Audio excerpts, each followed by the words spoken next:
মেঘালয়ৰ পৰা নিৰুদ্দেশ হোৱা যুৱতীক জিএছ ৰোডত উদ্ধাৰ। আজি জিএছ ৰোডৰ অৰাছ মলৰ সমীপত উদ্ধাৰ হয় যুৱতীগৰাকী।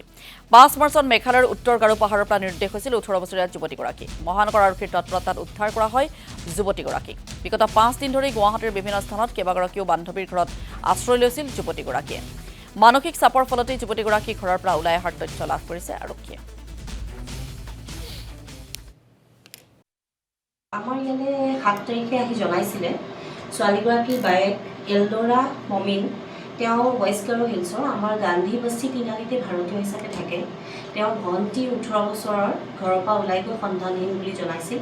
সেইমতে আমি বিচাৰ খোচাৰ চলাই লৈ আমি শেষত আজি গধূলি সময়ত তাইক আমি জিএছ ৰোডৰ পৰা উদ্ধাৰ কৰিবলৈ পাৰিম। তেওঁ আমি এতিয়া জানিব পৰা মতে নানা বহু কথা আহিছিলে, কিন্তু এতিয়া সঠিককৈ জানিব পৰা মতে তেওঁ নিজৰ ভণ্টিৰ লগতে মনোমালিন্য এটা হৈ পেলাই ওলাই গৈছিলে ঘৰৰ পৰা। কিন্তু ইতিমধ্যে তাই আনকি নিজৰ ফোনটো অফ কৰি দিছিলে আৰু আমি সেইধৰণে বিচাৰ খোচাৰ কৰি তাইক আজি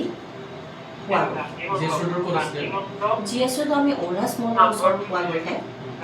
একচুৱেলি তাই হাতীগাঁও এলেকাত আছিলে। তাই নিজৰ বান্ধৱীৰ ঘৰে ঘৰে সেইধৰণে থাকি আছিলে।